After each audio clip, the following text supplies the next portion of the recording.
Probably. But, Probably. I can change one heart and one mind. Fair enough. Fair enough. I mean, even as big as MotorTrend is, there's still probably somebody in the world that's just like, what is this? I've never My own family on a routine basis are like, you still at Road and Track? Yep, still at Road and Track. Oh shit! Hard drivers, right? Almost. Try again. It's fun. Those are generally the non-car relatives, right? Yes. Yeah.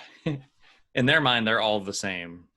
They just have no idea. Yeah. Yeah. That's like Todd from Everyday Driver regularly says his dad is like, how's that car photography thing going? He's like, it's not exactly. We're on television, Dad. Yeah. He's on they're on your channel. Sort of. Yes. Sort of. On the TV channel, not on the app. Must be nice. I'm not. Oh, actually, I'm on the TV channel. Yeah. We got our own guy, Glucker's on your show on MotorTrend with you now too. Yeah, but it was just one season, so I'm hoping there's season 2 because the feedback I've been getting is that I'm uniquely qualified to be on that show. Actually, want to hear a funny one? Are we recording? We are recording, but I can know to kill it at and no. You get this is fine. This is okay. Here's some inside baseball. Ooh. So oh yeah. So I was on that show, Shift Talkers, what we're talking about, on the MotorTrend app, and I was on, and I won the episode I was on, right?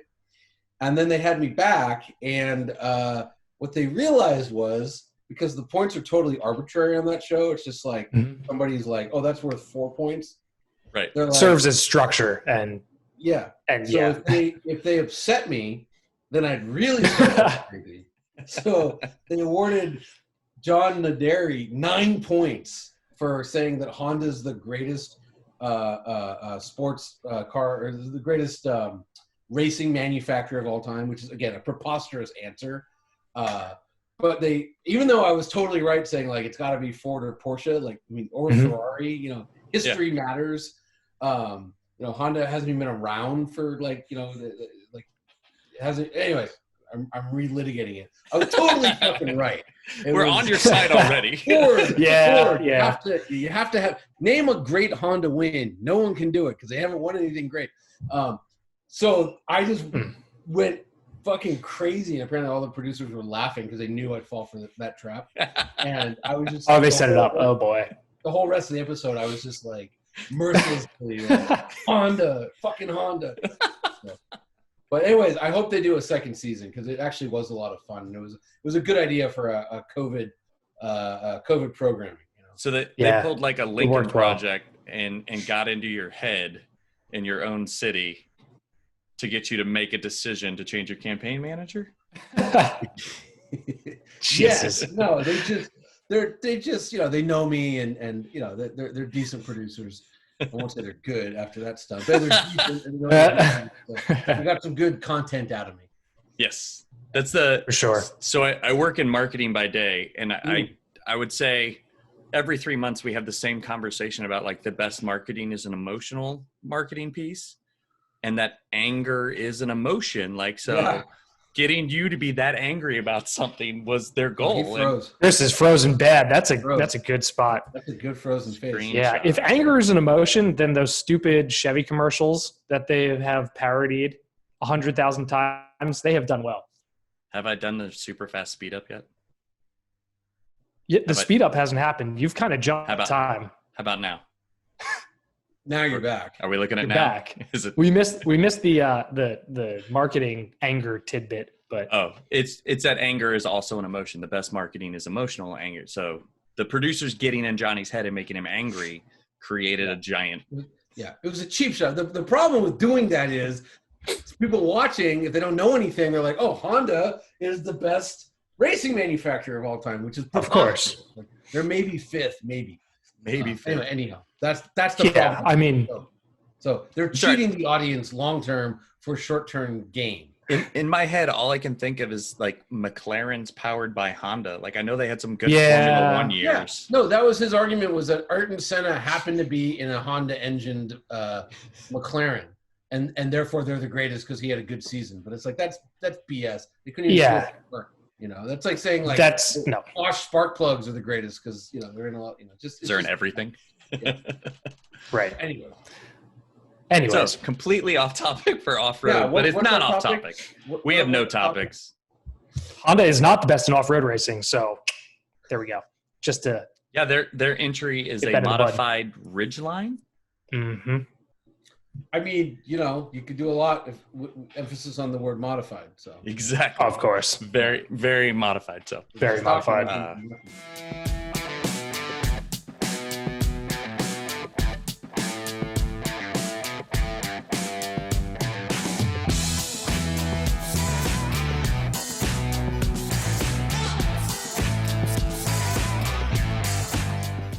Hey, buddy. What's up, dude? Richard, come here. I'm not the only one to have kids run on camera. Yes. This is funny because he hates being on Zoom, but he loves interfering. Well, that gets to a certain point. Want to hear place. a funny Richard story today? So, hell yeah. Yes. He took a pair of scissors and he cut his own hair. Oh, nice. No. Yeah. Richard. Did a good job. Hi, Richard. Hey, buddy, could you go back with Mama because I'm podcasting? Richard, can you say Honda is amazing? No, he can't. No, can you say Porsche is amazing? He only knows how to say real things. What a world growing up with Zoom and podcasting, man. I know. Oh, we are hours away from being declared fully virtual here for first semester. Really? Yeah. Wait, so not enough people opted in? Oh, no. So here's inside baseball in my house. 4 kids, 3 attending public school. Four kids? Yeah, I have 4 kids. 12 to 2 is my spread. We chose the 3 that were going to be in the building to stay home and do virtual school. Okay. There are 3 major school districts around here, and 2 of them have come out and said the entire first semester or at least the first quarter is going to be remote. No one's coming in. Our district hasn't said it yet though, but no, those 3 don't make a decision without each other kind of thing. So I think we're seconds away from no one being in the building. But Ross, to your question, 70% of the elementary school elected to be in the building. Where do you live? 70? Where? Kansas. Oh, yeah. Well, Yeah. There's a book called What's the Matter with Kansas? Oh, yeah. No. It's a real book. Yeah. That's amazing. I haven't heard of that. Yeah. Great book. There's a lot wrong here.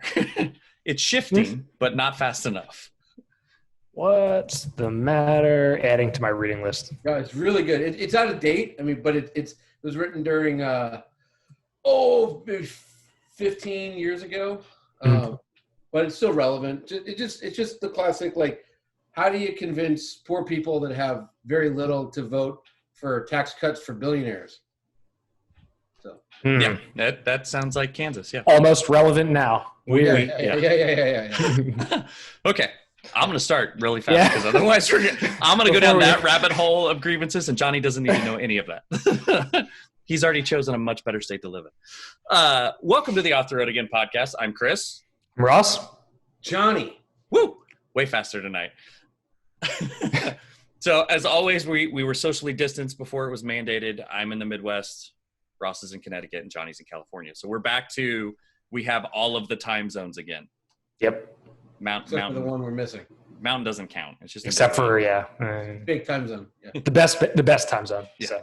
It's on fire. So it is. Oh fuck! Did you see Denver area? Like greater Denver area? Holy shit! Oh, was it bad? Oh, it's not good. I'll jump to my update. We took a drive to Western Kansas over the weekend to go see Monument Rocks, and as we were there, I was like, "What is all of this intense haze?" Oh, Colorado's burning and it's blowing over. Oh no! Which side of Denver? Like the so it is northwest. It's northwest. Yeah, it's like dead west on I-70. There's a section from 70 from Gypsum, Colorado to Glenwood Springs, which is like way west of Vail kind of thing. All of that is completely closed, and they start advertising that in Topeka, Kansas. Oh, so like just an hour west of me, they start telling you I-70 is closed, used an alternate route. That's not good. So, but the alternate route would be like hit Denver, go north. Like, Right. There's only 2 ways to get west of there, unless there's just on side roads. But I think the firefighters are doing a good job. We have family that's in south of Gypsum, and so we pay attention to that kind of stuff because I want to make sure they're okay. I don't want anything bad to happen. Yeah, but scary shit. It is weird to there's like a website you can go to, and like it'll tell you the current situation and then like the day before, like what has happened, and it reads kind of like a soap opera. Like one of them was like they had it contained from getting to Glenwood Springs, but like during the night the fire made a number of runs east. And that those runs were able to be contained through aerial tankers and like on the ground firefighter gas. Now I understand why like forest firefighting gets made into movies, because seriously, they're badass. They are badass. So, moving away from the horrific things happening in the world, and hopefully everybody's okay.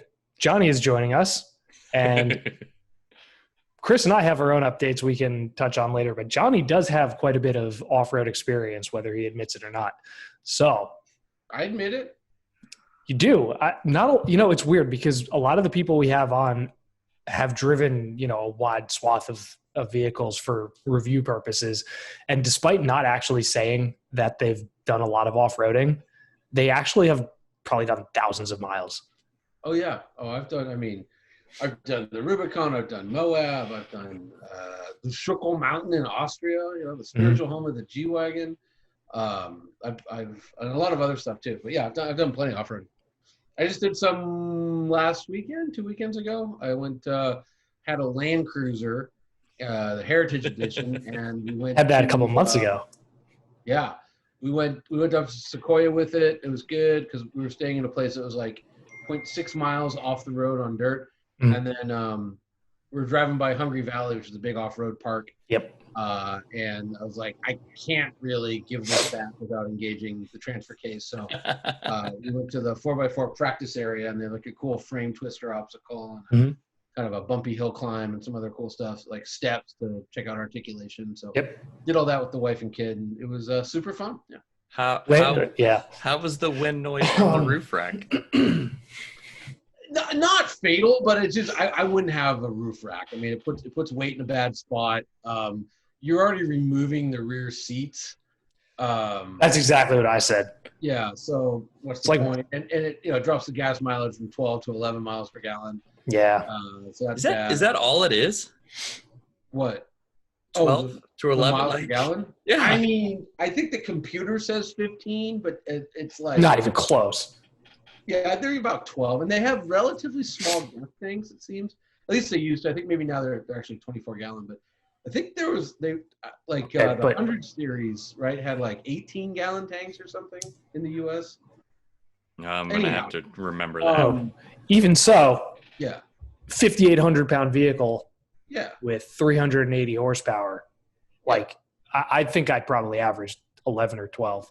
I wrote 300 words on how literally running 80 to 85 miles per hour on the interstate, watching the the gauge drop as I was there's going worse. uphill. I mean, I don't know about like a Power Wagon is about as bad, maybe worse. It's heavier too. Probably worse.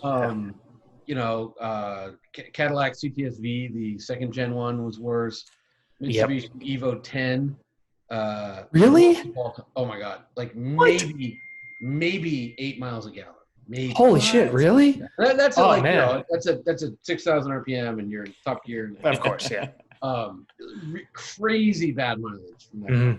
I remember this is like, God, when did that come out? I don't know. This was 13 years ago ish, but we had an Evo 10 and we had a Gallardo LP 560-4. And we ran them on the same road, and the Evo got 2 miles per gallon worse than the Lamborghini did with a V10. Oh my God! Yeah. Wow. But yeah, the Land Cruiser does not get. I mean, that's why in Australia they come standard with a second tank. They're not luxury cars over there. But no, it was great. I love that Land Cruiser. I would like, if I had a spot for it, because that one, they said they give it to me. They're like 90 for the Heritage Edition. This Yeah, one, 89 and change. yeah, this one had about 14,000 miles on it. So they said they gave it to me for like 65, and they probably could have worked out something, like some kind of 10% off thing. So for 60, like Insider deals. Yeah. it's pretty. That's like, and even with journalist miles on it, a lot of journalists, they claim they go off road. They don't really do anything too difficult off road. Mm-hmm.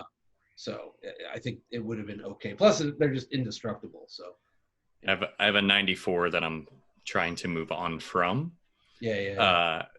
More so, the family's outgrown it, as opposed to the Land Cruiser itself has let me down in any way. Right. But I completely understand. Yeah, they're great. I mean, they're just the best. I've never met anyone who had one and didn't absolutely love it and have it for like the long haul. True. Yeah. Go ahead. No. My cheap. I call it cheap. My cheap adjustment is I got an '08 Sequoia, because it'll do 85% of what my 80 series would do, and at least it fits everybody and has a latch system now for the kids and airbags. It's not a great vehicle by any means, but I think the Sequoia is perfectly fine and is pretty, I think, underrated by a lot of people. They just assume that it'll be like much worse than a Tahoe or something. It's like kind of, depends where it is in the refresh cycle. They can be really nice. I drove one from Colorado back to LA through like Utah, and it was great in the winter. It's totally great. Mm-hmm. Yeah. You don't have to worry about it shitting itself. But speaking of GM trucks, 4x4 Suburban, how was it? Tell us everything. It was really good. I drove it's the GMT 1000 platform. I drove the Tahoe and the Suburban. Actually, I did the Z50 1000. What's that? The GMT 1000. I had a Chris had a GMT. What was it? Yours was an 800, right? It was an 03 Yukon XL. I can't remember. 800. Yeah. 800. You had an 800. I had a GMT 800 Tahoe, and then a GMT 800 Avalanche, which is basically a Suburban. And I had that for 8 years. And now it's dying. It feels like there should have been another number in there before 1,000. 1,000 seems like a monumental step. There was 900. No, I know, but seriously. Yeah, well, but Whatever. They're good. They're really good. They're the Suburban is massive. And I know saying a Suburban is big is like water's wet, but it's really bigger than it was. It's like I think a 5-inch wheelbase stretch compared to the last one. What? And so yeah, what did they do to the overall length? Only an inch. So it's like 225 inches long or something. Yeah, I think it is 225. Yeah. But the if you've ever people that are listening or watching, whatever you do with the Zoom, if you ever like climb into like a Uber like Tahoe, it's always kind of shocking how little room there was in the back seat for such a gigantic on the outside vehicle. And so, for this new platform, they moved to independent rear suspension, and basically they could just push the floor down. So there's a ton of room in the middle seat, kind of a shocking amount of room. Really? In the middle seat, which is good for Uber duty. And then the third row, even in the Tahoe, my coworker Miguel, he's about 6'1", 6'2", and he set the seat in the middle row where he was comfortable, climbed into the third row in the Tahoe, and he was like, "Yeah, it's fine." Which is that's a nice change. Which is pretty good, yeah. So and it's a Suburban, so there's when you go to the Suburban, there's a lot of room still for cargo. Great vehicle. The best part by far is the suspension. So independent rear, but it's got GM's magnetic ride control version 4 plus air springs. So it's really about as sophisticated as like body on frame trucks will ever get. And remember, this is like a unibody on a frame. It's kind of more akin to the new Defender with like air suspension and but this has magnetic shocks, where the Defender just has like regular electronic dampers. So and the GM's MagneRide is really sophisticated. It's Chevy developed the suspension guys helped on the Corvette, then their next job was go do the Suburban, you know what I mean? So like they really know what they're doing.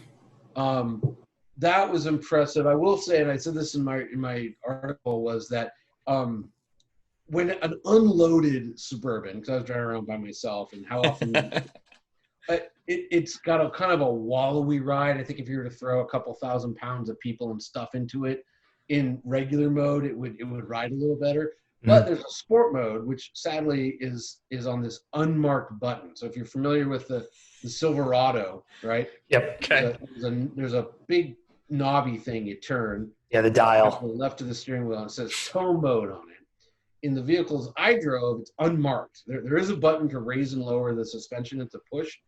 But the actual mode selector, so to go from normal to sport to tow or off-road to tow, is unmarked. So to prove how unmarked it is, because I happen to find it because I wanted to just raise and lower the suspension, my colleague, a friend of mine, Bassem Wassef, I don't know if you guys know him, journalist. Yep. I passed him. We were both up on Angeles Crest driving the things, and he texted me like, "Hey, that was me." I was like, "Oh, cool."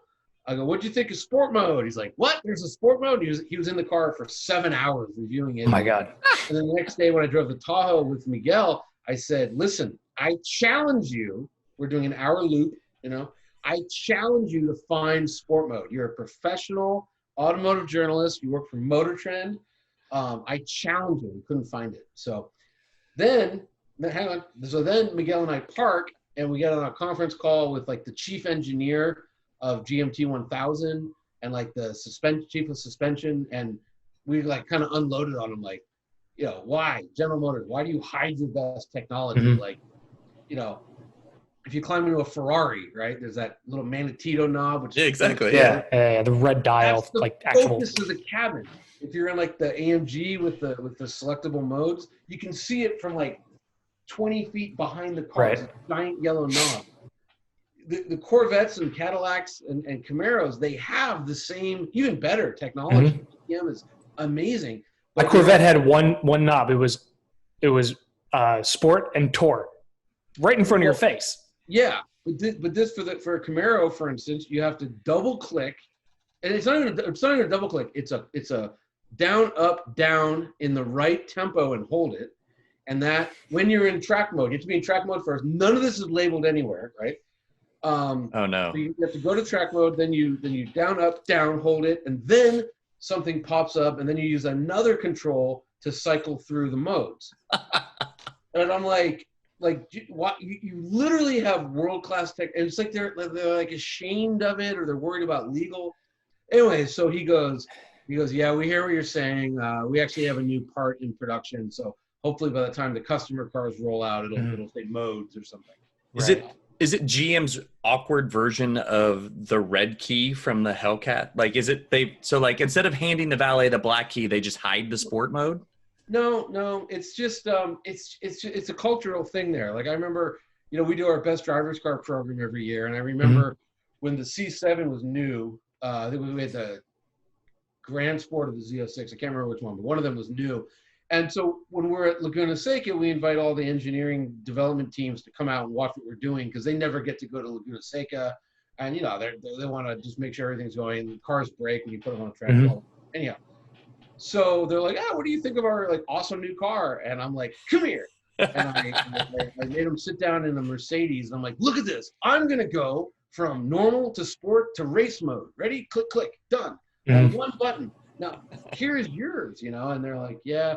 And I remember like I cornered the guy. I found the guy that's like responsible for that. And I'm like, and I have no proof of this, but I feel that I had some influence on the C8.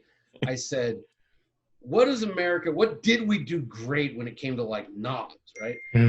Look at a Marantz stereo or a tuner from the 70s. They had these big puck, perfectly weighted, spun, and nothing felt better. It was a piece of metal wrapped. Right, it had heft to it, and it was smooth at the same time. Yeah. That's the mode knob on the C8. Is exactly that. Now, I have no proof, but I did tell the guy that 5 years ago, and it showed up, and they were working on the C8. So I think stuff said on podcasts is binding, right? So hey, unless someone's refuting it, it's yours. It's your claim. henceforth called as the Lieberman knob. Yeah. Which as soon as I said that sounded Well, fucking Lieberman terrible. knob was my nickname for doing the guy. Undo. But anyway, so the Control Z. suspension, like, you put that Suburban in sport mode. I cannot stress how you've heard the expression punches above its weight. Like it's like 3 classes up. It should not drive as well as it does. Mm-hmm. So COVID is, fucked the world. So instead of doing a launch, what Chevy did, because launches are actually great. People go, oh, you get flown around and they give you food to eat. And yes, they do. Yeah, but you get more time with the car. Well, you can talk to people. When Ford launched the Expedition almost 3 years ago, they got us all together, and there was that long ago? Oh my god! It was November 17. Yeah. So holy shit. So there is the chief engineer of the Expedition, and I'm like talking to him, and he's like, hey, you have that long-term Super Duty. I read your thing you wrote where you said you like the desk. Check this out. We put the Super Duty airbag cover into the Expedition. And so you get that. And then you're like, you might be thinking, well, you had a Zoom call with them. It's like, well, we did, but it was like 30 minutes in a parking lot. Yeah. Whereas I talked to this guy, then I drove the Expedition. Then at lunch, I said, hey, bro, this, that, and the other. Then they had all the different trim levels. So I got a Z71, which is cool, but it doesn't have a 6.2 liter V8, so I didn't get to drive that. I don't know why they do that. It does. Hang on. So it doesn't need it. We'll get to that in a second. It doesn't need it. That's valid, yes. Okay. So it would have been nice to compare and contrast, right? And then what Ford did, which sold me on the Expedition, was they rented a Suburban, and they had like 5,000-pound trailers, which, it's not a lot, but it's a horse, right? It's a horse. It's not nothing. It's a race car in a trailer. It's a small travel trailer. Yeah, that too. And they said, here, go tow. And then they took the trailer off the Suburban and they put it on the Expedition. And it's like, oh my God, this is 5 billion times better, right? Mm-hmm. So we didn't get to do stuff like that. Yeah. That said, they give me the car. The car's dropped off at like 8:30 at my house. So I have to go freeway it. I have to go climb around in the back seat. I have to go. I get to. It's a great job. I have to go off-road it. I have to then call in for another Zoomy type meeting, which I missed because I was up on a trail somewhere. And then I have to drive it on a back road. Then I have to go do a photo shoot with it because we're trying to do original photography. Yep. Kind of set us apart from other publications because we're all trapped in LA with like 5 staff photographers. Anyhow. Exactly. Stock photos are easy for anybody to throw on a page somewhere. Yeah, we're trying. Anyway, so we're shooting, and it's like the car has to be back at my house by, I can't remember, it's 3:30 or 4 or something. So I luckily live close to Angeles Crest, and there's lots of cool places to shoot cars, even off-road up in the mountains there. Mm-hmm. And we get done, and I'm looking at my watch, and I'm like, okay, I got to go now. And I just start pushing this thing in sport mode. And I sound like a braggart, and I will be. But anyways, this motorcycle, it's like a cafe racer kind of guy, kind of sporty, gets behind me as I'm pulling out, and he couldn't even get near me. He just I was just dusting him in the corners, straight to him. But I was dusting this guy, and I couldn't believe it. And it wasn't even and I was on the Z71 off-road tires, wasn't even screaming, but the suspension is a miracle. In the unfindable sport mode. Yeah, in a 6,000-pound Suburban, and we get to the bottom, and that's what it weighs. It's at 6. Yeah, at least gives me the thumbs up, and then pulls up and is because at the bottom it goes to 2 lanes. He's like, "Are you a pro driver?" And I'm like, yeah, in a sense, you have a lot of experience. Yeah. But I mean, I was, now again, no one is gonna buy a Suburban because it can beat a motorcycle down a mountain road. But it shows you how good that engineering team is. And then last thing I'll say about the Suburban is, Ford and GM, they co-developed that 10-speed automatic transmission. Yeah. Mm-hmm. Mechanically, but all the software is used, so they all program it. Right. It's this awesome back and forth because I think it came out first in the F-150 and it wasn't so hot. Then it came out in the Camaro, yeah. Raptor, they did this. Well, they friggin' nailed it in the Suburban and the Tahoe. That's why you don't need the. I was driving the thing, and I just didn't really read the press materials. I didn't really realize when I first got in the car that only the high country gets to 6.2. Mhm. And I explored it, and I'm like, oh yeah, the 6.2 liter V8, this is rad. And then I It was like the called GM 5.3. to be like, oh, I missed the meeting. They're like, oh, by the way, that's the 5.3. Yeah. And it's just the transmission is just tuned so well. It's just Right. so. And what does the 5.3 make? They still rate it at like 330? No, it's 355 horse and 383 torque. Yeah. Effectively, same engine that was in my Avalanche. It's a carryover. It's totally a carryover. Yeah. You know, So the 4L60E is no longer needed? No. Oh, God. But the 10-speed rocks, and the programming is amazing. You're just always in the right gear.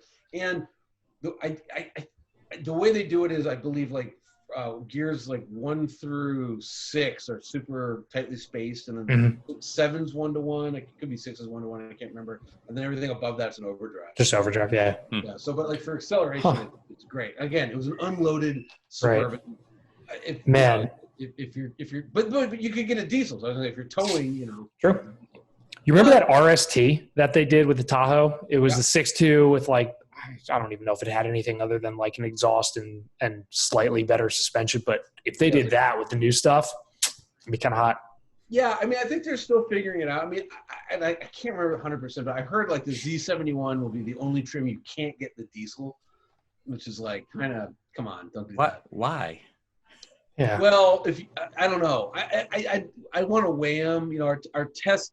We're not testing right now, which sucks because like that's one of our core attributes at MotorTrend. Yep.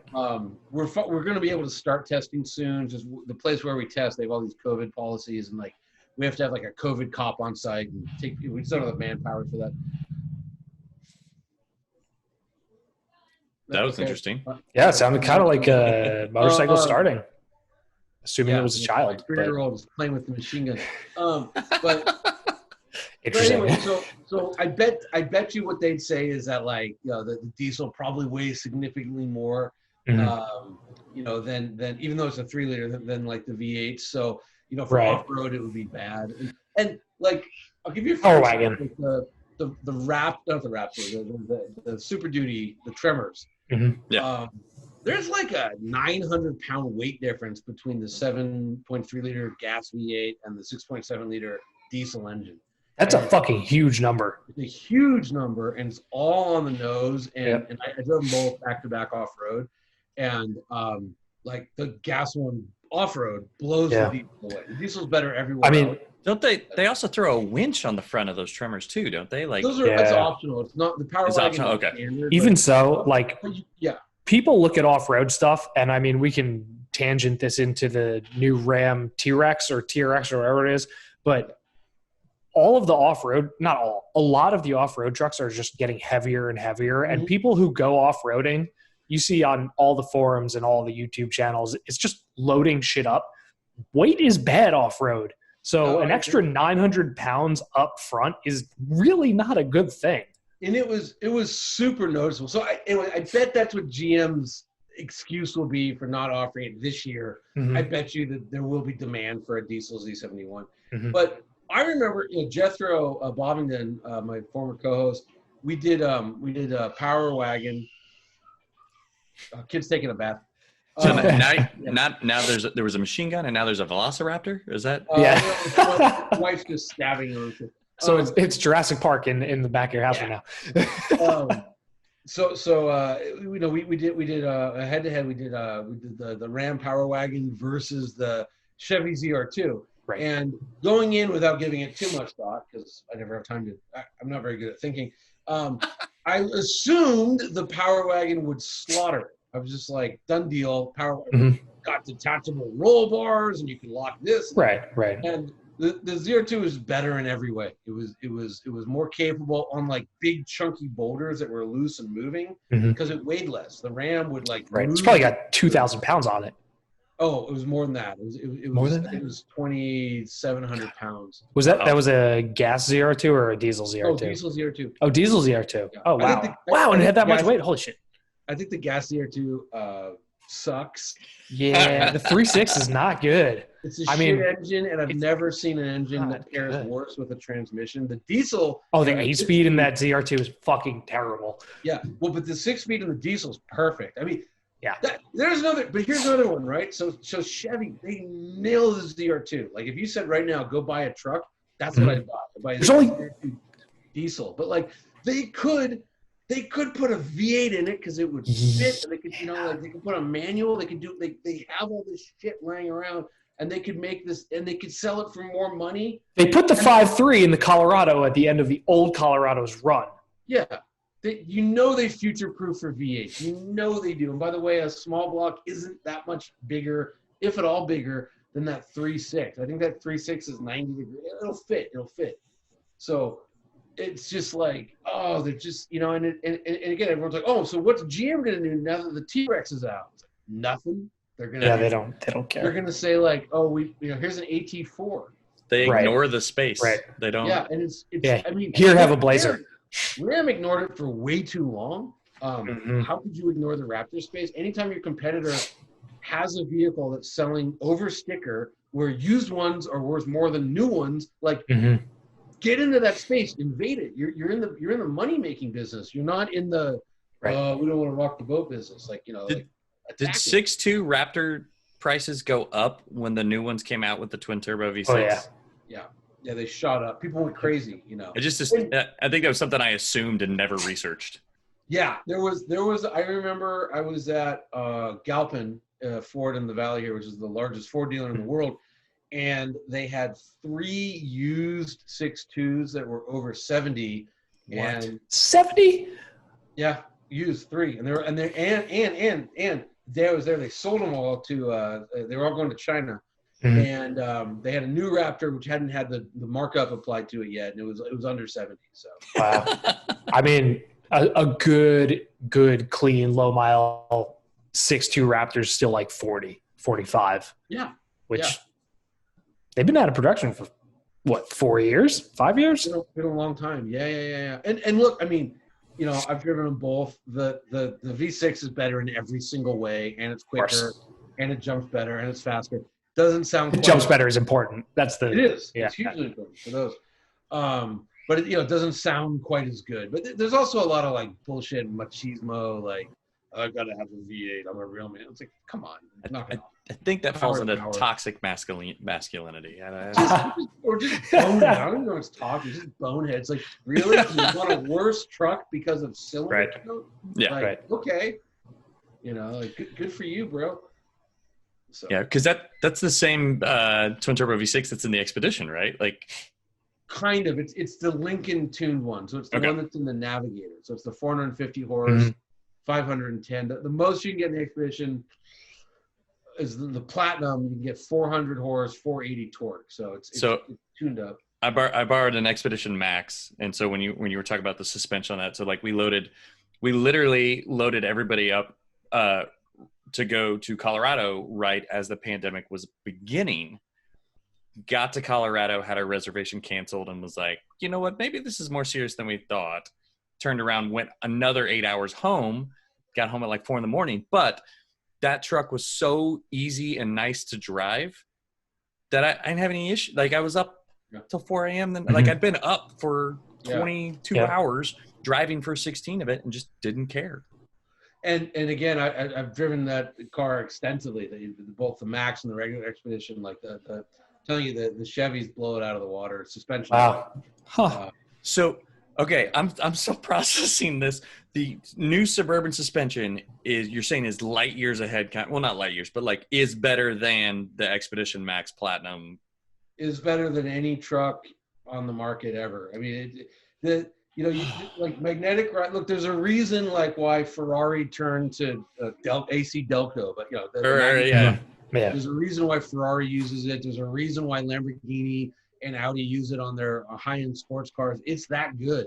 There's a reason Ford uses it on the Shelbys. It's that good. It makes me very excited to buy a used one in 15 years. It's just great technology, and it always has been. And then you put on, modern, I'll stress that, modern air suspension. And then you have, GM who's really good at building rear-wheel drive based things with independent rear ends. They Right. Those guys know what they're doing. It's just another example of GM's chassis and drivetrain and suspension engineers doing what they've been great at since And they the last 10 years. Is the interior the only downside? What's that? But like you said, the interior space got better, but it's like, is it materials? Is it touch? Yeah, is it look, ergonomics? I mean, here's where they fall down. It's not much. It's that it's not much. Like the nav screen's actually really good. They just fall down in stupid places. Like, they got rid of the column shifter, which for nostalgia reasons, wow, that feels great. But I had an 800. I want my column shifter back. Yeah, 2 of them. It was great. Cars have been doing that forever, right? But they went to a push button. It's actually a push pull button. What? Wait, what? Well, yeah. It's like on top of the dash, like maybe we're next to the air vent.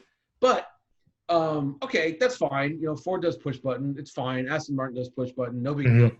It's just that it's something weird, like you push for park and you pull for reverse and neutral and drive or something. No, like thank you. No. Well, okay. I'm sure it's fine, but it frees up a lot of space, which is the reason they did that, right? Of course. And so it's fine, But the materials they used are super cheap. Like the Corvette has a similar, it's probably the same electronics underneath, but has a similar interface where it's push button transmission, but it's made out of metal. It's really nice. Right. Like, this is like, I'm like, wow, for something that you're going to touch every single time you're in a car, that's a pretty cheap thing. Oh man. Buttons in GM vehicles don't hold up well.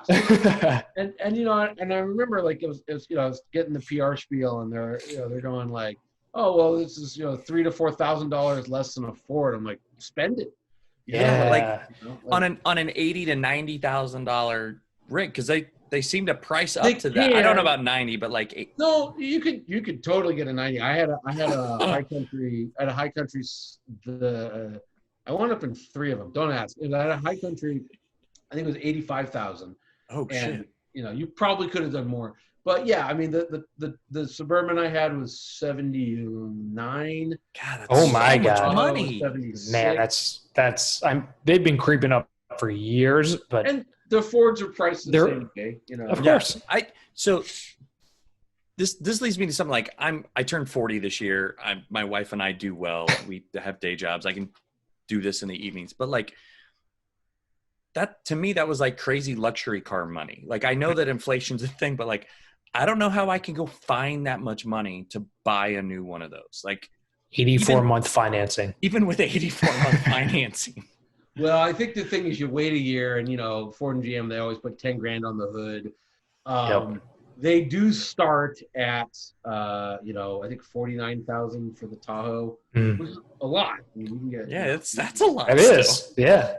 But then Hondas are like mid to upper 30s for just like the mid-size trim level. A good Accord's 35, 36. I mean, the average transaction price of a new vehicle in 2019 is 38,000, right? So Jesus. When I started that's MotorTrend, fucking crazy. When I started MotorTrend a decade ago, it was 31 or 32,000. So it just keeps going up. I don't know who has the money to spend. We've talked about this a bunch of times, and we talked about it, I mean, at length with the Land Cruiser, where the Land Cruiser was here and the 4Runner was here. And then they crept the Land Cruiser further and further up to hold that, I guess, like, quote unquote, halo vehicle price and aura around it. And then eventually, like, they slot the 4Runner in a little bit below. That's not really what happened, but that's, yeah. But, I mean, with the Tahoe and Suburban, they brought them up. And then they slot in below them. I mean, I couldn't even begin to name all of the crossovers that Chevy's selling below the Tahoe, know? Well, just remember this, right? So even with the prices, because I think for the 1000s, they're not going to be that much more than the 900 cost. So last year, 100,000 Tahoes, 50,000 Suburbans, 40,000 GMC Yukons and Yukon XLs, 25,000 Escalades. And they're all based off of your, $25,000 to manufacture truck or less, like profits, billions and billions of dollars. Margins are massive, and fleet. I'm sure fleet for those are still crazy, profitable. Yeah, I mean, forget about fleet. I mean, just like what consumers buy is profitable on those, and and then you just like, oh God, I have a kid, I need a $2,500 rear seat entertainment profit, because that's Right, So it costs them yeah, it's $75. a huge business, and like the Land Cruiser though, back to that, like that's interesting because what's crazy is those are they're hand built. They're at a tiny little factory in the They middle feel of like Japan. it too. Yeah. It's really, really, really well put together. Yeah, no, it's a hand built product. I mean, the engine's not hand built, but the car still is. It's just an old school manufacturing process. But the thing is, everyone's like, oh, like why don't they, make a cheaper version? It's the Forerunner.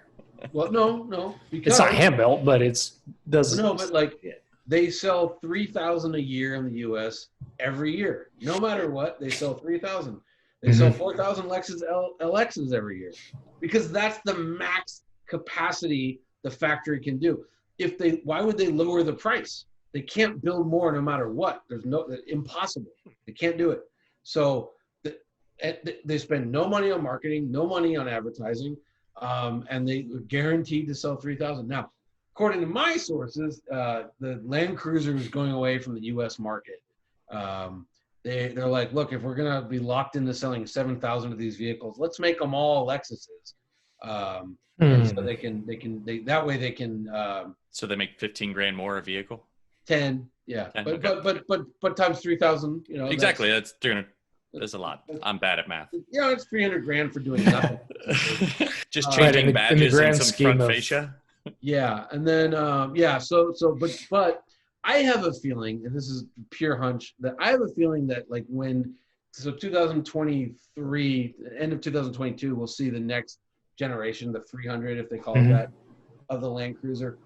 I think there'll be another new Toyota product. They'll probably bring back the FJ, but probably like with the Bronco, like they'll do a 2 and a 4-door, and that will sort of replace that'll be the nostalgia play for Toyota. My gut feeling, no proof of that, but a little proof of that. A little proof. It won't be built in Japan. It'll be built here. Right. It probably won't be called a Land Cruiser, but it'll fill that. I mean, they've done FJ concepts in the last 10 years. Yeah, and I think the other thing is like if you have a pulse and you're paying attention to what Bronco did, like just in terms of buzz, it was, you'd have to like, wow, we got to fire up the FJ program. Like there's a massive pent-up demand for real 4x4s that can really go places where the roof comes off. Is there someone who asked the question, was half of Bronco's buzz the fact that we literally had nothing to do for 3 months waiting for it? I saw the Bronco in person in February, and the embargo was lifting in March, and we were prepared. We had the same battle plan, COVID or no COVID. And it was just, I mean, I think, and I can double check, but I want to say that the Broncos story I wrote, just to break my wrist, pat myself on the back, is the #1 story in the history of MotorTrend. Really? Yeah, it just went fucking crazy. People went insane for it. It's just one of those things. Like everyone thought the Bronco was cool when they were a little kid, and there was like 10 of them. Yep. And now you're an adult, and life is you're stuck in a minivan or whatever, and like, hey, they didn't bring back Bronco 2. They brought back Bronco Sport. Like, kind of Bronco Sport is much better sounding than Bronco 2. But it's like, oh my, I love Bronco, and it's like all we've had is a Wrangler for 100 years, 70 years. So having some competition is like, people are going nuts for it. And I mean, they had 3,000 founder editions or whatever, first editions, and then the next day they upped to 6,000, which is like, they sold them all. You never see that. It's crazy. The reservations are wild. It's crazy. And once again, Ford does that to its owners, and the owners don't care. No, they don't care at all. They did that with the GT. It's like, all right, this car, we need you to pay $500,000 for a Ford, and it's only gonna be in production for 2 years. Just kidding, 3 years. Right. They're bankrolling their own production by taking deposits. So your anecdote there about your story getting the most readership kind of leads into a little segue here. As off-road stuff has become more popular, have you guys seen the actual increase of readership for 4x4 related stuff, or is it just more? Just readership is up across the board. Now, like, what's causing that? We've done a lot of like site tweaking and then a lot of like smart social media and business intelligence, which is like, but a lot of that Analytics. Yep. But no, people were just crazy for Bronco. The Tesla Cybertruck did really well. Americans like trucks, and the rest of the world is envious of trucks. But the C8 did incredibly well. So it's just when these like icons kind of come out, I think people are just hungry for them. We are seeing more interest in like overlanding and rooftop campers. Yeah. They're hot. They're quote unquote hot. Like it's the thing of the last 3 years. They're hot. And to the point where I'm not going to do it because I hate camping, but they want to do a rooftop camper comparison, which I'm like, that's like doing a tire comparison or something. But specific buyer there. You need a production assistant on that one. I'm in. I'll let them know. Same. But so definitely we've been seeing like interest in overlanding. Which I think the fun takeaway from that is like overlanding's main thing is like, look at all the stuff you need to put in your truck. Yeah. And most of the like people that have really done it long term, they've loaded a bunch of shit in and then kind of gone like, we haven't used this in 4 months. Yep. We haven't used this in 3 months. I always tell people, it's like, when I graduated college, I went to Europe for, I don't know, 6 months or something. And I had this backpack and I had all this crap. And by the end of the trip, like my giant backpack had shrank to like the smallest backpack. Oh yeah. Underwear and a toothbrush. And that was it. Dude, when I started, don't need anything. When I started my ATV, I've been riding quads for 15 plus years. And when I started, I had a box on the back that was like a suitcase, and it had everything you could conceivably think you would need on the trail. And now it's like a tiny little pack of tools and like a water bottle, Look, when Americans, and maybe, just people, but I don't say Americans, I feel qualified to talk about us. When we get into a hobby, you go nuts. You got to get everything, and it's fun. Right? It's like, I need that. I need this. I see it with a lot of people have started working out, doing like powerlifting type stuff, which I kind of like, keep an eye. Chalk and straps and creatine and. Yeah, but it's like you need a band, you need to have this, you got to have a sandbag, you got to have, and it's just like, actually just get a pull-up bar and it's all you actually need. You get as strong as you want. But people love buying crap, and so it's fine, and you're 100% right that's what overlanding is. It's just collecting.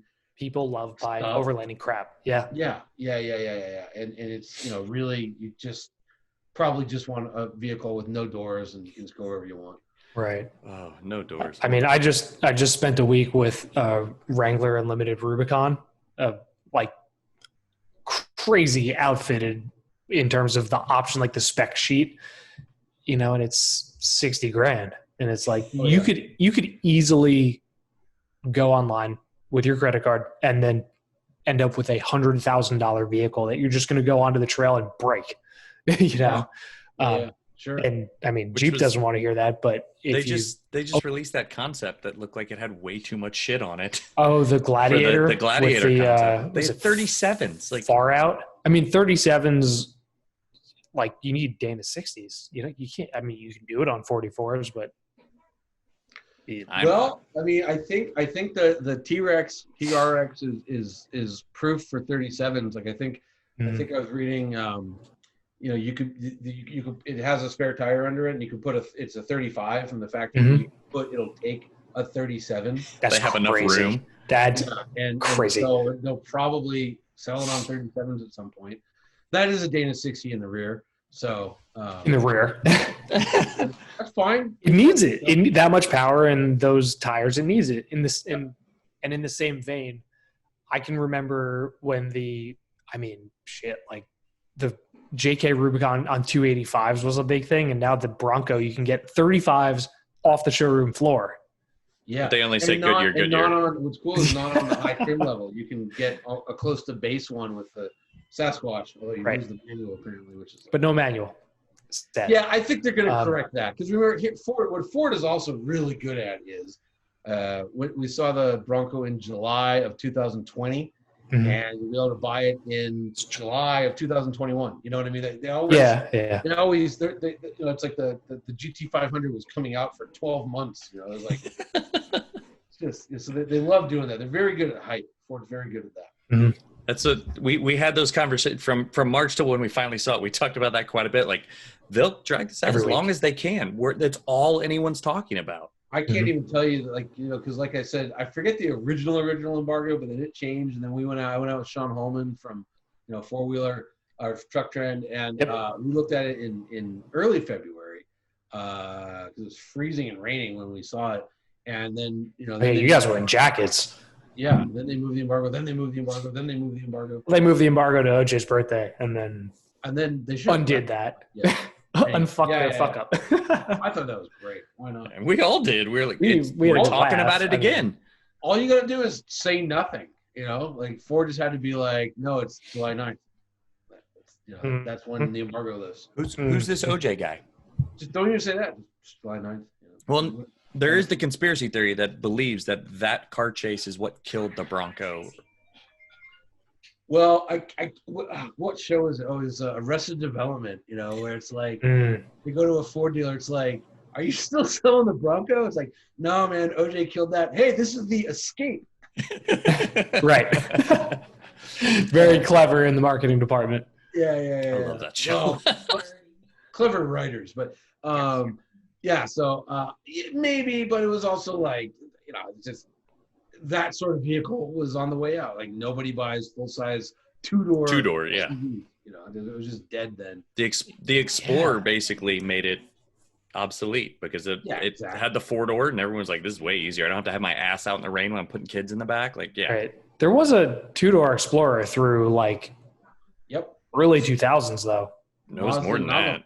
Yeah. Yeah. I mean, maybe 2005, 2004. Yeah, but it's like, it was like, you know, that market segment was contracting and died. You know. So, yeah. Still craving a Yukon GT or a Tahoe Sport, a 2-door. Those were cool, but again, dead. I mean, just dead. Oh yeah. So so cool. dead. Speaking of things that aren't dead, G-wagons still exist. Yes, I just had a G6 3. What color was that one? It was matte. It was like a Designo matte, olive green matte or something. That was funny. That was actually Mercedes was like, "Hey, you like funny colors and G-wagons? We have one. You want it?" I was like, "I'm not gonna do anything with it, but sure." Was that a press fleet director special where they just picked a weird color? I don't know. I mean, you know, I think I know like Porsche, because they have so few press cars that they order all their press cars. The couple guys at Porsche PR, they spec them, and they don't have that many to do. Mercedes, I mean, it's contracted, to use that word again, quite a bit, but they used to have over 100 press cars, so that would almost be a full-time job, like specking press cars. So I imagine, you know, who knows? I don't know. The other thing too is, remember, there's press cars and there's like marketing cars, and in LA there's a lot of crossover. So, you know, this is something they might let dealers drive around. This is something like celebrities might want a car for a week. You know, so they would do something like that. Yeah. So it did have, I feel like it had a lot of miles. I can't remember how many miles it had, but so and you know, nothing new about it. It's been out for 2 years. It was just a right. GT3. So, Johnny, please put miles on this for us. Roughly how many miles are we talking? Because the Jeep that I had like 5,500 miles, and I was the last person that it was at before it went back to FCA for evaluation. I don't remember. I'm you know, I'm conflating it because the Land Cruiser, when I got it, had like over 13,000 miles, and it was probably completely fine. It was fine. I was shocked when I saw that. And then this one, I think it had like, it's like a fucking rental number. That's crazy. And it's back. I was the last one to have it. It's back in Texas now. It's over 14,000. I can't remember the G, honestly. I didn't. It was, that car had a little malfunction, so I didn't drive it as much as I normally do. It was the forward collision sensor was just freaking out. Just started freaking out. So It yeah. was in a, We have a guest Maybe host there's an sneaking in behind you. Oh yeah. Oh hey Yeah. buddy. Come here. You're a guest host. Richard, come here. You were in the G-Wagon and the Suburban and the Land Cruiser. and which did Richard like the most? Richard, which one? Did you like the one that had the TVs in the back? Yeah, that was the Suburban. Remember? We tried TV to one? give him mouse a cookie, but couldn't do it because there's no way to get those things to ever do anything. So he had to watch it on my phone. And then, hey, did you like remember we went to the beach in the G-Wagon with Corey? But Daddy, Yeah. when it was not working, that's when Mommy took Mommy to the vet. No, but good story. I watched the vet story. You like the vet? That story? Yeah. Was that give him mouse a cookie where they went to the vet? No. Oh. Oh. Stimulating. Oh man, we got kids everywhere on the show tonight. Chris's kids are running on the show Dave, too. come here. Come here. Clifford went to the Come here, real vet. fast. A dog vet. A dog Oh, went A to dog the vet. Ooh. Was it a big red dog? My Lemmy went to just a haircut place. That's right. Our dog got a haircut. Now, hey, Richard, we went to see the big tree, General Sherman. What's under there? That's a box. It's a box to hold the computer up. So I like this angle What for is no reason. this? That's a camera with a light on it. And what is under? That's a mount. It mounts to the laptop. But what is in it? Nothing. It's hollow. What is it? That's a cable. This is stimulating. All right. Hey, real quick. I do have a question. I'm enjoying the crap out of this because I know I'm not the only one. So This is just like what school's going to be like in 2 Yeah. months. Hey, Richard, remember when we saw the big tree? Yeah, a And big tree. And then remember we were in the big black Toyota with the gold wheels? How many times did you throw up in it? So many times. So many times. Yeah. It was actually twice, but once was for a shockingly long period of time. That's a lot of times. You got a little motion All sick? right, buddy. Yeah, well, we got it was hot. And we got stuck in the car an hour extra, and it was just, yeah. Nope. Yeah. We've been there. I get it. All right, buddy. Thanks for being my guest. We keep Bye, Richard. No, close it, please. we're gonna have to title this episode differently. We'll have to title it featuring. No, we keep Ziploc gallon freezer bags in the back of all of our vehicles because of that. I got it's so funny. He's puked in. Well, my Ford Fiesta when he was a little guy, he used to puke in all the time, and then he doesn't ride in that anymore. Oh, actually, he does a lot now. It's fine. But he puked in a Toyota Land Cruiser. Nice. He puked in a GMC Dually, one of the big Oof. vehicles. Yep. And he's puked then in the other Land Cruiser twice. So I guess Land Cruisers and but the Land thing Cruiser is- for the loss, I guess. But the thing is, we're talking like long road trips, like over 4 hours in a car. Mhm. At the end of it, on a twisty mountain road each time. So See, Okay. and that's So it's deserved. that's our indicator, which the kid who just made a brief appearance here always asks me in the back, like, Dad, are we still on the twisty road or is it straight? Like if it's the interstate, they know they can stare at their electronics. It's no big Mhm. deal. But like if it's curvy, I need them looking outside the windows because I've cleaned puke out of too many cars that I had to Oh, man. continue owning, which sucked. what's awesome is, except for one time, actually he puked in a Subaru. I think it was an Ascent. But he I would also do puke- that. But He can puke and like just keep it in the car seat. No, that's amazing. we had to throw. That's the a special car seat talent. away. Yeah, we had to throw the car seat away. That wasn't a cheap vomit session. Yeah, that sucked. Actually, we've thrown away 2 car seats because of puke. Yikes. Yeah, but anyway. Once upon a time, also speaking of GMT 800s, my best friend used to get horrible migraines and still occasionally does. And we were in like 3rd grade, I think. And we went to somebody's birthday party. He got a terrible migraine and my mom had just gotten a GMT 800 Tahoe, like brand new. It was like maybe 8 days old. So we were driving home from this kid's birthday party, and my best friend was lying down in the back seat because he was like really nauseous. And I was in the third row trying to stay away from him. And my mom said, hey, just, let me know if you're going to vomit. And he didn't really give her a heads up and just sat up and puked everywhere. And I just remember my dad sitting there like it was like, I can't remember if it was I just remember the action. It was either a paintbrush or like a screwdriver just poking the puke out of the speaker grate. Oh, I was like, oh. one of I have a lot of puke stories, but one of my favorites. Oh yeah. My lovely wife. Puke cast. She went out drinking, and she called me and she's like, I there's no way I'm driving home. Like, you gotta come get me. And I'm like, okay. And I think responsible. I only had one car, so my press car I had was an Aston Martin.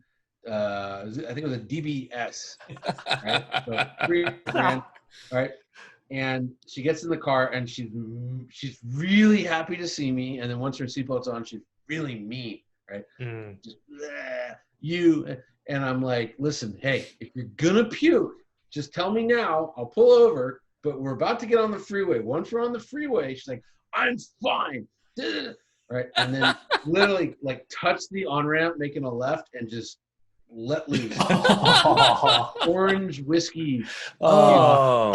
And then it's like Saturday. It's like midnight on a Saturday in LA, and I get off the freeway and go to a gas station. And of course, 50 guys want to come look at the Aston Martin. My wife is like passed out in the front seat. This is the optional interior. It was like a purple or a red leather interior, but it was just like carrot juice, orange vomit everywhere.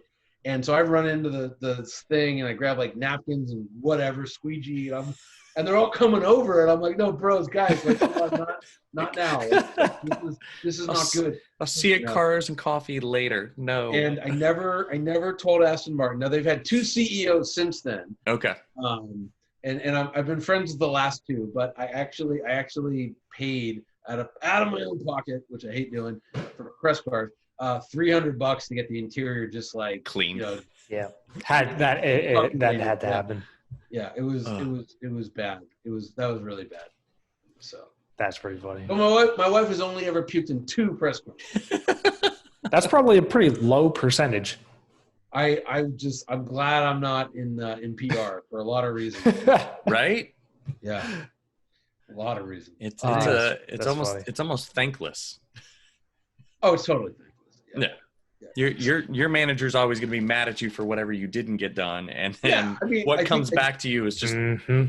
I think the pay's really good, so you just put up with morons like us because the pay is really good. But yeah, at the end of the day, some schmuck is like, I didn't like the way the steering wheel felt. It's like, right. What's the what is it? I can't think of the trite saying for at the limit right now. Understeers at the limit. Understeers at the limit. Thank you. Right. That's that. Yeah. I mean, that's got to be I'll never forget Angus McKenzie. My former boss and mentor and great friend. Blah, blah. But I remember, every time someone would mention like, oh, we should get Chris Harris, like back when he was on the drive, like we should get Chris Harris, and he was just always like, Chris Harris. And I guess like Angus worked in PR for a year, I think at Ford, and like there was they call them MPVs, but with a small minivan in England. Yeah. And this is when Chris was working for Evo or Car or whatever. And they're like, hey, Chris, like, what'd you think of the Ford MPV? And he's like, a little iffy at the limit. It's an MPV. Yeah, exactly. So I think PR is really tough. It's really tough. I think thankless is the way to do it. I mean, I think it's rocking a hard place for an actual job. High, and when there's launches, you could be a total alcoholic and still get paid well. You just like, for sure. You just drink yourself to a quiet place every night. Oh man, the moron journalists are talking about steering feel and Apple CarPlay. My favorite was the discussion recently of like why Porsche was always going to like South Africa or somewhere down in Africa, and someone figured out it was the same time zone as Stuttgart, and that's why they kept going there, because they didn't have to deal with any time changes. Well, and somebody had a girlfriend or something. There's now I could when I write my book, there's definitely like the S-Class, when the S-Class launched, it was in some like Toronto or something like that. Like Toronto? Yeah. Like why would you launch an S-Class in Toronto? It's like, well, the board member had a summer house there. Convenient. I'm probably going to get shot for saying that, but I've been to lots of launches where they take place there for like those reasons. Like the coincidence, I think not, kind of thing. Yeah, I mean, there's just, or like, like why are all Porsche launches or all German manufacturers launches in Spain? That's where their houses are in the winter. Right. They have winter houses in Portugal and Spain. Beautiful place to vacation in the winter. And why wouldn't you? Germany sucks in the winter. Or it doesn't suck. It's just really cold, and you're launching a sports car. So there's a lot of that. I guess the south of Spain is actually that far south from them that it's not big a deal. But true. And again, I'm going to defend launches because I'm really starting to miss them. I've done a couple of I've just done a couple of these launches where like, they drop the car from my house and it's like, I don't know anything about it, But like the idea is you get everyone together, and that's actually turns out, location notwithstanding, that's the magic of the launch, is that you have dinner, right. And everyone complains, another 3-hour dinner. It's like, well, but you are getting drunk with the people who made the thing, why they made literally responsible for the car that you're sitting in. Eventually, you put enough grappa in them, they're going to say something that they're not supposed to. Yeah. Well, I speaking of the book. No, I pride myself on being able to like, to cross that line when need be. Because they want to tell you everything. They just, they have a little bit of PR training, not as much as the PR people. And they're willing to talk, and you get great stories. And by the way, it turns out most people that build cars for a living are car fanatics, and so there's a shared passion. And this too, if you have friends that aren't into cars, you can't talk to them about cars. So it's like, wow, I'm meeting new people, and everyone I meet is like exactly a car person. These are my people. Brother, where have you been all my life? Right. Yeah, I have very limited launch experience, but the time I was at one was fantastic. Everybody was on board with what we were doing, and it was for the Ford Escape. Like, it was nothing to write home about, but it was great. Yeah, I mean, I always tell people like, what's so great about the Nürburgring? And it's like, well, the track's really cool. It is. But the culture that's popped up around the Nürburgring, you talk to most people and they go like, 500 horsepower, why would you need that? Well, you're surrounded by a community that's like 500 horsepower. Yeah, I guess you could make it around the track, but you need more than that. Right. So the straights will really be slow. It's also you'd be sitting there for an hour. And so that's what I love about it, is we get everyone together. It's like, the enthusiasm just cranks up, and it's great. You're talking a common language. So for you, do you prefer a supercar to be a little more compliant, or do you want it like super hard for? It depends on the car. I mean, like, the Senna, which is like, to me is like ridiculously, it's just too much. It's just a race car. I wasn't. It also has a notoriously small gas tank, doesn't it? The Senna, it doesn't matter. It just makes so much power. But if you have enough money for a Senna, you can have a fucking pickup truck full with a 55-gallon. Yeah. Every section of the bed could be 55-gallon tanks, and they can follow you around. Yeah, I mean, look, most racetracks have gas pumps on premise. It's not an issue. But it was like $6 a gallon at Lime Rock. It's crazy. Again, if you're buying $1 million car, $6 a gallon is nothing. But that's a little much. And then it's like also like, I work with Randy Post a lot, and one of my favorite quotes of all time from him was, somebody was asking him like, what do you think of Patrick Dempsey? And Randy's just a really nice, polite person, and he just kind of looks at the kid and he goes, well, I get paid to race. He pays to race. Yeah, exactly. Yeah. Case in point. Gentleman driver. My point is, you have a 720S, which is like alien technology for the street. It's this wonderful miracle of a car. And then like it's not that much different than the Senna really. And like so you're gonna shave some tenths of a second off a lap that I guess if you're really into it, you need to have your lap times. You know, I guess you need the Senna, but so I have driven both extensively. I like greatly prefer the 720S, which some people might think is a super hardcore car, but I thought it was kind of like a nice car. Everybody says it rides amazingly. Just saying. What's that? Everybody says the 720 rides like luxury car beautifully. No, it's good though. I did have a guy. I was going in the snow on the Autobahn. I was going about 140 miles an hour. And my passenger fell asleep. So that's ride pretty good. Yeah, that's okay. But I would say like Porsches ride Porsches ride better than McLarens. McLarens have hydraulic. Here's another problem with launches. Here's a problem with launches. Is that McLarens do have hydraulic suspension, sort of like a Citroen had, right? But they don't ride like Rolls Royces. But the thing is, you're at a launch and the PR guy says, yeah, so our hydraulic suspension, it's like a Rolls Royce quality ride, and so everyone just like Rolls Royce quality ride, pass the shrimp. And then I see what's happening here. Okay, McLarens, deduced, yes. And we just did a comparison. We did two actually. We did Porsche Turbo hardtop, so Porsche Turbo S hardtop versus McLaren GT, which is softer than a 720S. Porsche rode better. We did 720S Roadster, or whatever they call it, Spider versus our Turbo S Cabriolet and AMG GTR Roadster, and the Porsche rode much better, noticeably better. So they're good. The AMG was probably the worst riding, but they're engine in the wrong place. Yeah. It's not.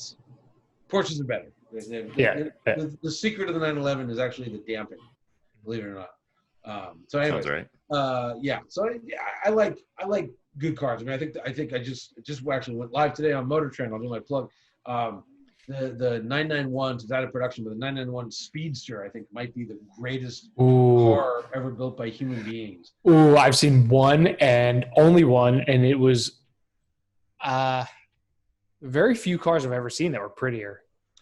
It's gorgeous, but I've just never driven anything that drives like that wonderful. It's just shocking. Actually, I'll tell you a funny story about seeing one. So I had the press car, and then of course my buddy has one. So we went out. Had socially distanced coffee in Malibu. Is it the green one that we've seen pictures of? Yes, the green one. Jeff Sharon's green one. Yes, and we're having our coffee. Sitting in a parking lot because you can't go into coffee shops anymore. And Jeff's like, he's like, is that another one? And I'm like, no, the odds are zero that another Speedster because they only made 1948. Sure as shit, a silver one parked next to us. Wow. And only in Malibu, I guess, but it was crazy. It was that's wild. Crazy. But it's just gorgeous cars. That's what I prefer. That's I want that. So and that green is really nice too. Oh yeah, oak green metallic, and then he has a Toshiba leather interior with wood. I forget the wood, but like curled walnut or That's something. the way to do it. And I remember he told me, I'm like, you're gonna get wood in the Porsche? It's kind of lame. And then I drove a 901. So, the first 77 911s were 901s. It had a wooden dash. I'm like, oh, okay. And it's a convertible, so you don't need to save ounces to get a tenth of a second of a lap, blah blah. And it's just gorgeous. It's just literally a gorgeous car. It might be one of the best spec cars I've ever seen, if not the best. It thing's incredible. I drove it like 3 or 4 weeks ago. He has a 911R too, so we took those two out and beat up some canyons, and it was just like, it was just shockingly good. So then I need to get some better friends. Yeah. What about the 718 Speedster? Spider? I haven't 718 Spider. One. I haven't driven the new one. I drove the GT4. Okay. Which is, Similarly, if not effectively the same thing. It's the same thing with a roof, yeah. An incredibly capable vehicle. I would say that it's let down from a ride quality point of view by its rear end. The front end. I remember reading that. Yeah, the front end is off weird. the GT3. That's really weird. the front end's off the GT3 and they nailed it. But, because it's mid-engine and the wheels attached, right around where the engine is, it's like it just doesn't have the sophistication of the 911. And that's why Caymans are cheaper. As you say, also doesn't have the press of a 911 with the similar equipment, but. Well, I mean, it was, I think it was 114,000 the one I drove, so it's not cheap. Jesus, that is not a small number. Yeah. Well, look, as Porsche says, their average customer makes 600,000 a year, and their average 911 owner, is over 700,000 a year. Oh so my God. We can stop, but if you make $700,000 or $700,000 a year, buying a $150,000 car is not a big deal because it's really a $2,500 a month lease payment, and if you're making $700,000, I forget how much you make a month, but it's a lot. A lot. How much was the 991 Carrera T? Was that 92? 100-ish. 100-ish? Okay. Yeah. That was a great car. That was a really, really I just saw my first Carrera T, and the guy did roll cage and a bunch of other stuff, and it was I don't really know. I mean, given it's Connecticut, but I don't know why anybody would do anything different. Why wouldn't he the just T is great. drive it? I had a. That's exactly what he was doing. Yeah, I went on a really wonderful boys weekend. A bunch of my friends that own Porsches and me, who borrowed one, went on a little boys weekend. You own a Porsche, don't you? I have a 914. Yeah. So still a Porsche. Yeah, you technically own a Porsche. You're also not our first guest who's had 914. So yeah, true. There's multiple of you. Yeah, but the T really it's really good. It's one of those cars that a lot of cars are really, really, really good until you get to not the limit, but near the edge of the pool. And this one got better the closer you got. It was just spectacular. Wow. It was exploitable. Whereas the new Targa, they just came out with the 4S. I just drove that, and it's up fighting to for 8 prettiest Porsche. Gorgeous. Oh God, holy shit! But handling wise, it's really awesome and great up to 8/10, and you go past that, and it's oh, this is the heaviest 911 ever made. What did the weight come in at? 20 millimeters. So the GTS will solve that, but right. How much did that thing weigh? I remember reading it and shitting myself when I read it. I mean, it's probably 3,600, something like that. We haven't weighed it, but we just haven't weighed it. But look, the 992s are about 63 pounds heavier than the corresponding. I could probably look it up. Mind if I open this? 3,600 pounds is getting into that's. I'm trying to think of the right way to phrase it, but that's heavy, Yeah, it's a Targa though. It's what are you doing with it? You're of course, having a good time. Let me just. I got a spreadsheet open, so because I am on a laptop. This I guess is I have a MotorTrend web link that says 3,700 pounds. 37. 2021. For what? For which one? Porsche 911 Targa 4S 2021. Isn't a 6-gen Camaro SS1 LE that's about an that weight? estimate. That's an estimate. Oh, okay. Let me hang on a second. Google didn't give me the estimate part. They just threw the. Yeah. That's good. That's good. The MotorTrend came. It was your article too. Yeah, I think that was just an estimate here. This is not going as smoothly as I thought. I think we're doing. Okay, here we go. Okay, so a 2017 4S weighed 3675. So if you add 63 pounds to that, you're talking 37. 37. Yeah, something like that. Yeah. So, wow. And then a GTS was it was 3642, so a little lighter. Jesus. Yeah. So, but I mean, cars are just heavy nowadays. So yeah. It's not. I mean, and also a brand new car gaining 60 pounds is really nothing. Seriously, 60 pounds is. Yeah. That's right. Very little. You guys look skinny. I weigh 247 pounds. So if you just swapped out drivers, I'm also short. So you and I, Johnny, you and I would be the difference there because I'm a little over 200. So if you and I switching out would be the difference between the GTS and the Targa 4S. Well, you got to work on your math. I'm 247. Right. Almost. Yeah, there's probably Ross looks like he's 63 pounds less than me. Yeah, but I'm also I was 5'9" before I had a disc removed from my spine. So I'm 5'8.5" on a good day now. Yeah, I mean, I'm 5. What am I? 5'11", something like that. Yeah. Well, so. Anyways, Thus concludes our trip down Porsche memory lane. yeah, Porsche memory lane. Jesus. So buy the Speedster. That's my big takeaway here. Buy the Speedster, but don't. Our last kind of round out topic for you is what would you see the next kind of supercar, sports car that would then be getting the Safari treatment?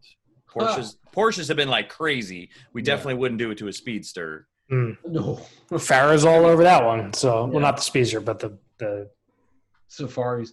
Yeah, I mean, I don't know.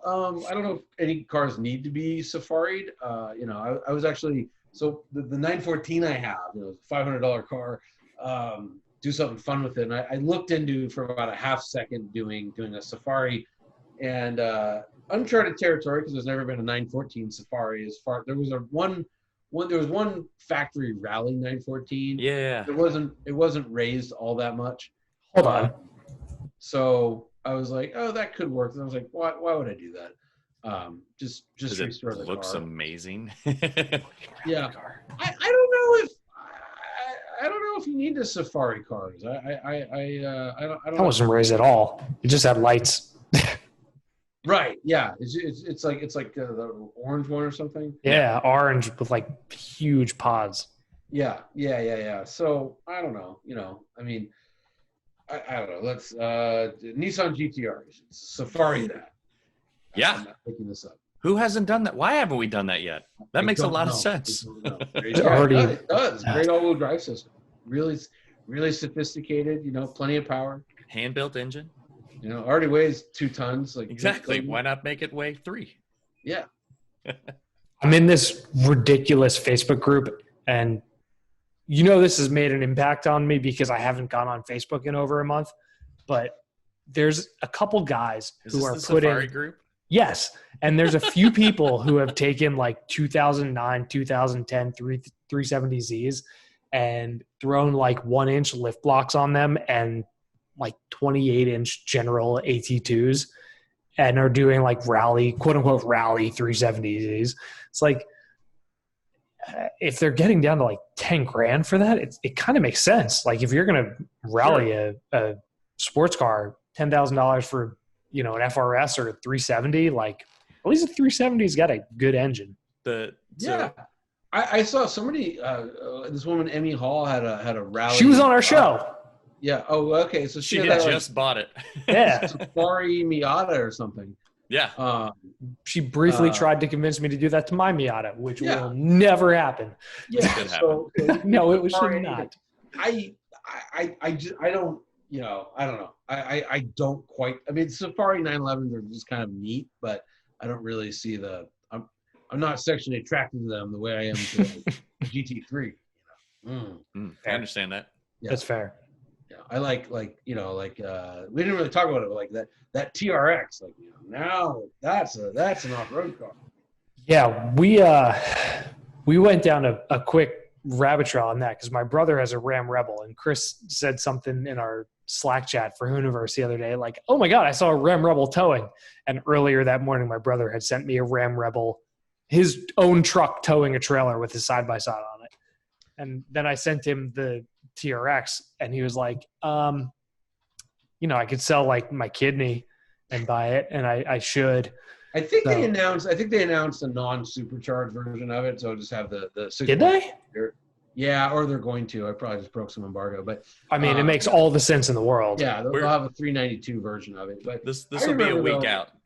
I remember. I think I was at LA Auto Show, whenever they launched the Rebel. I was kind of looking at it and like, I'll leave his name out of it. The nice Dodge PR man is like, "What do you think?" I'm like, "Lame." He's like, "What?" And I go, "Why aren't you doing a Raptor competitor?" He's just like, "Well, no, this is different." I'm like, "I don't care. Like, do a Raptor competitor." The entire market doesn't care. This is different is not a good reason for it to be a good vehicle. Yeah, he's like, "Oh, it's just our research shows." I'm like, "Your research is bad. My research shows like do a Raptor." And turns out they've been working on it a while. I mean, I've seen. If you're out in Arizona, the prototype's been running around for over a year. Mm-hmm. I think, and they're massive. That's the other thing that they have over the Raptor. I mean, they stand a foot taller. They're just friggin' massive. Foot taller? I don't know. Foot? They look like they do. I don't know. With they that look light bar, really- it's got to be. They look really, really big. They just Honestly, look enormous. my brother's Ram Rebel is probably, he has I think a 2016. It's 90% the size of my dad's Silverado 2500. Yeah, they're big. Like, it's a huge truck, especially when he puts it into off-road 2 mode or whatever it's called, where it lifts the air suspension, which I just call dog can't get in the back mode. Right. But it's a fucking huge truck, and this thing's got, I mean, the TRX on 35 is going to be it's just gigantic. I just remember, like, I saw one, like, I was stuck behind it, like a prototype. I was stuck behind it at a red light or something like that. And just, like, could not believe the scale of this thing. So They do look really tall. yeah. So then if they throw that engine, I mean, we know there's a 392 Wrangler coming, but if they throw that engine in the Wrangler, is that just like game, set, match? I don't know if they're doing, I've heard different things. I don't think they're ever going to supercharge a Wrangler, but it will like I don't think they will. And there was some reason why it doesn't fit or something. Say out of room? Yeah. Legal liability. They don't want to see them all upside down. No, they don't care too much about that, but I mean, clearly they're selling Hellcats by the dozen. my son's telling me to quiet down. There was like a technical reason, yes, Hellcat the world, but there was a reason. It could also be a marketing thing they want to sell. I don't know, who knows? But I think that we'll see. I don't know what we'll see. I don't actually. This is old information I'm thinking of. So this is pre T-Rex info. But I heard there will be a V8 Jeep, but not a supercharged one. Mm-hmm. So it is T-Rex, not Ram TRX. I think it's TRX, but I mean, they have an It's Easter egg T-Rex. I think it's T-Rex. I think I saw a pronunciation guide today. Yeah, I can't remember. I'll leave you with a fun. My son, apparently, I need to be quiet. So I put a post up on Instagram yesterday about the T-Rex, and then I was like, hey, and also, like, I give a lot of shit to British car brands for always having the worst press pictures. Saw this post and laughed the whole time. And these were just like these terrible photos of the TRX. I mean, the red ones were better, but I was like, everyone's posting the red ones. I'll post the silver. And I'm like, they should why, if I was art directing, just the car would be in the air for every shot. I would do I do an off the ground front, off the ground side, off the ground, and a incredibly high-ranking person at Stellantis. Stellantis. I still call it FCA. I'll say a board-level person at Stellantis. Wow. Yeah, and was like, it's funny you say that. We have those. We just our legal team said you can't do it. Mm. So the lawyers got involved. So it's only a matter of you guys getting your hands on them before we actually see that. I think we'll just go re-jump them because I like jumping trucks, but it'd be cool if like one snuck out somehow. So, would be cool. I'm very curious for its flight characteristics because that's got to be a heavy front end. I think it only weighs like 200 pounds more than the Raptor, but yeah, we'll see. It's got a flight mode or whatever. It knows it's in the air. It knows not to over rev the engine when the wheels leave the ground. Does that also disable the side airbags from deploying on landing? Because wasn't that every Raptors issue? Every time they jump at the side, ZR2s, early ZR2s had that problem too. People are off-roading them and they nudge rock too hard and it would set off the curtain airbags. Yeah, I don't know. But I mean, like I think because Chevy actually with the Z28 Camaro pioneered flying car mode, and it's just just wheel position sensors. It's like like all four wheels are down at the same time. I'm in the air. Like, don't freak out. We're not crashing. My Avalanche had flight mode, allegedly.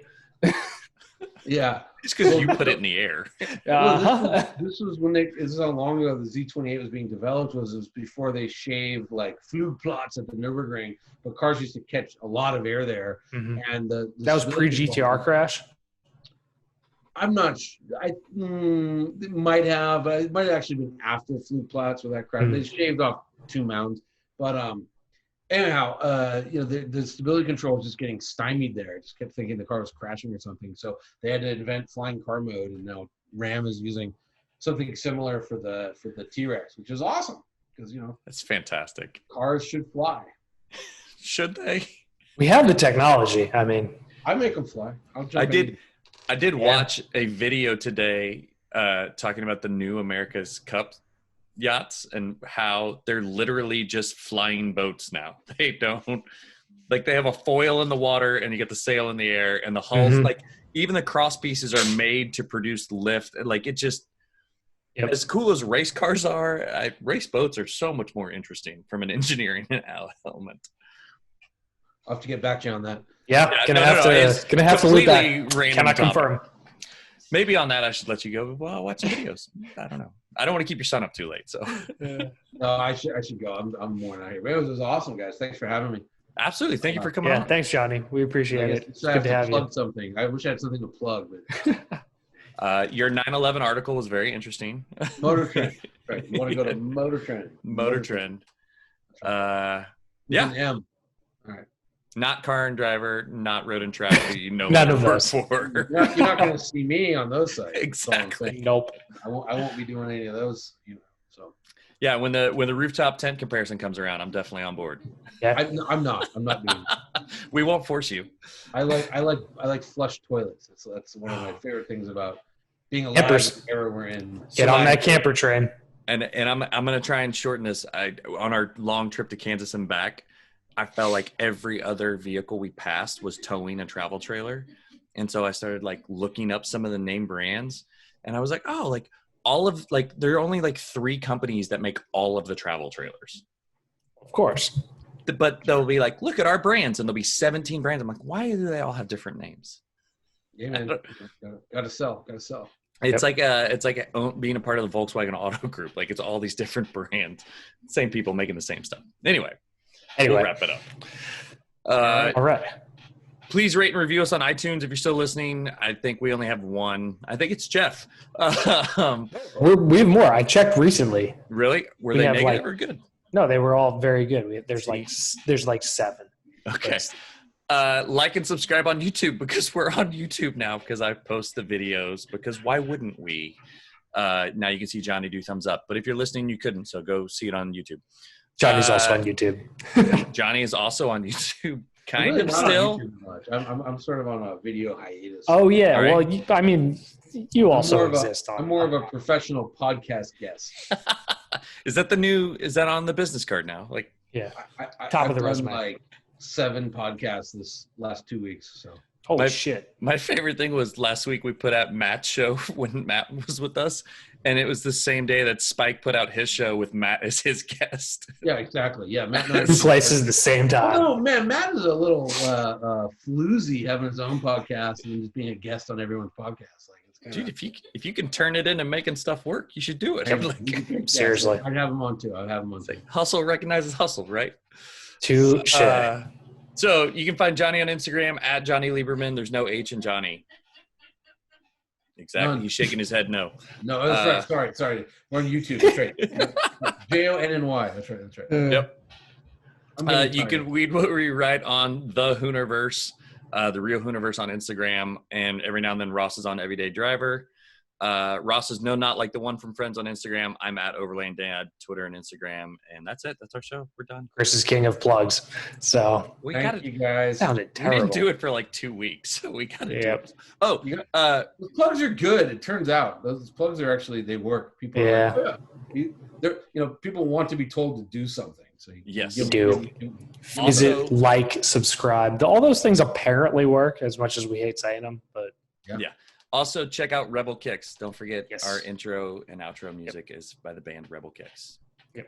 So, Johnny, I'm not 100% sure on your music persuasions, but I liked it, so it was good. Yep. Yeah, that next episode we'll get into that. I hate the song Spoon Man. Happy to. Any other song. What was that? I hate Spoon Man more than any other song. Ooh. More than any other song. Bold statement. Happy to dive into the music stuff next time. Would actually like to. So cool. We'll do a spin-off podcast. All right. Off Johnny, the note again. It'll be easy. Yeah. It's already named. That's it. That's our show. Thanks, Johnny. Good to talk to you.